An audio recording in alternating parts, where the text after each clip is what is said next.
बंधन innovation fund NFO. क्या NFO आपको वेल्थ बनाने में मदद कर सकेंगे और क्या आपका वेल्थ क्रिएशन प्रोसेस को हर्ट करते हैं?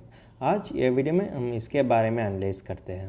अब ये बंधन इनोवेशन फंड एनएफओ तो 24 अप्रैल 2024 तक खुला हुआ है। ये तो इनोवेशन कैटेगरी का थीमेटिक इक्विटी स्कीम होते हैं और ये तो ओपन एंडेड फंड टाइप होते हैं और निफ्टी 500 TRAE इसकी बेंचमार्क की तरह उपलब्ध कर दिया जाते हैं और इसका मिनिमम अमाउंट फॉर इन्वेस्टमेंट होते कि ₹1000 और फंड मैनेजर का नाम होते कि मनीष गंगवानी। अगर इन्वेस्टर 30 डेज से पहले रिडीम कर दिया जाते तो उसके लिए 0.5% एक्सिट लॉस चार्जेस पड़ेगी। अब अगले में बंधन इनोवेशन फंड एनएफओ का इन्वेस्टमेंट फिलॉसफी और इन्वेस्टमेंट ऑब्जेक्टिव के बारे में हम बात करते हैं। इन्वेस्टमेंट फिलॉसफी ये तो इनोवेशन टीम में होने वाले इन्वेस्टमेंट अपॉर्चुनिटीज़ में इन्वेस्ट करने के लिए प्रयास कर दिया जाते हैं। और इन्वेस्टमेंट ऑब्जेक्टिव इसमें देखें तो इन्वेस्टर के लिए लॉन्ग टर्म कैपिटल अप्रिसिएशन देने के लिए ये तो प्रिडोमिनेटली इनोवेशन और इनोवेशन रिलेटेड कंपनीज का इक्विटी और इक्विटी रिलेटेड सिक्योरिटीज़ में इन्वेस्ट करने के लिए प्रयास कर दिया जाता है। अब अगले हम एनएफओ का सूटेबिलिटी के बारे में जानकारी लेते हैं। ये तो इन्वेस्टर के लिए लॉन्ग टर्म कैपिटल अप्रिसिएशन देने के लिए ये तो प्रिडोमिनेटली इनोवेशन और इनोवेशन रिलेटेड कंपनीज का इक्विटी और इक्विटी रिलेटेड सिक्योरिटीज़ में इन्वेस्ट कर दिया जाते हैं। और जो अग्रेसिव इन्वेस्टर्स इनोवेशन टीम पर ज़्यादा भरोसा रखते हैं उन इन्वेस्टर्स के लिए ये तो सूटेबल स्कीम होते हैं।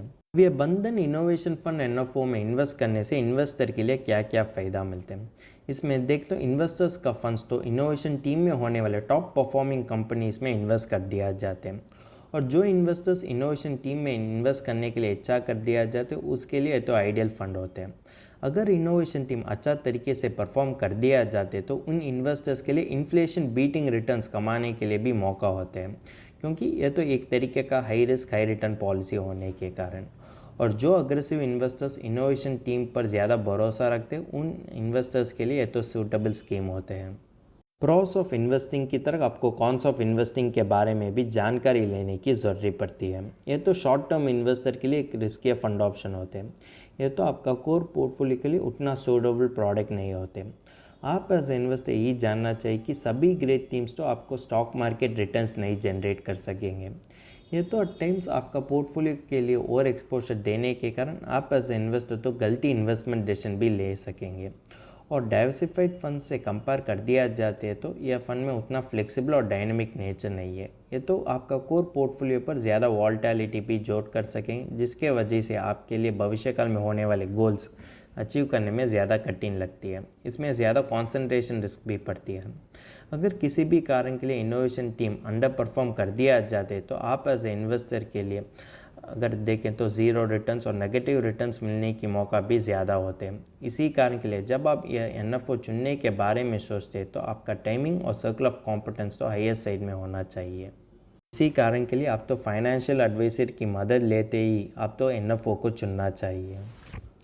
हमने अब तक यह बंधन इनोवेशन फंड को सभी तरीके से एनालाइज कर दिया जाते हैं। अब समय आ गया कि इसका फाइनल टेक अवे देने के लिए आप एज ए इन्वेस्टर या बंधन इनोवेशन फंड एनएफओ में इन्वेस्ट करना चाहिए और कि नहीं इन्वेस्ट करना चाहिए।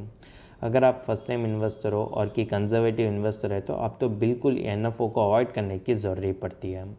अगर आप इनोवेशन फंड में इन्वेस्ट करने के लिए इच्छा कर दिया जाते हैं तो भी मार्केट में देखें तो अच्छा ट्रैक रिकॉर्ड होने वाले एक्सिस्टिंग इनोवेशन थीमेटिक फंड्स तो अवेलेबल होते हैं।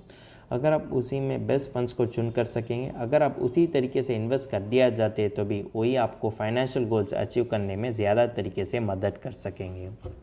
यह तो आपको कोर पोर्टफोलियो के लिए उतना सूटेबल प्रोडक्ट नहीं होते। अगर आपको इनोवेशन टीम के बारे में उतना जानकारी ना है तो भी एनएफओ को आप तो बिल्कुल अवॉइड करने की ज़रूरत पड़ती है।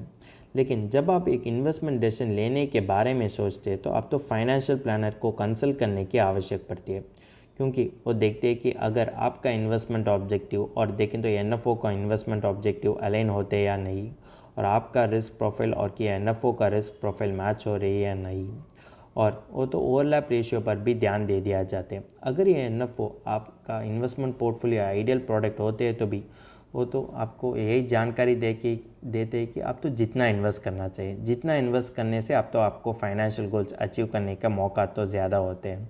ये सभी जानकारी तो फाइनेंशियल प्लानर ही आपके लिए दे सकेंगे। इसी कारण के लिए जब आप इन्वेस्टमेंट डिसीजन लेने के बारे में सोचते हैं तो ज़रूर फाइनेंशियल प्लानर को अप्रोच करना चाहिए। अगर तुमको इस टॉपिक में और कोई अदर फाइनेंस और इन्वेस्टमेंट रिलेटेड टॉपिक में संदेह है तो हमारा फाइनेंशियल एक्सपर्ट के साथ अपॉइंटमेंट बुक कर सकता है। अपॉइंटमेंट का लिंक डिस्क्रिप्शन में दिया गया है। और फिर इन्वेस्टमेंट के बारे में और फाइनेंस के बारे में तुमको ज़्यादा बताना चाहिए तो हमारा लाइव वेबिनार अटेंड कर दीजिए।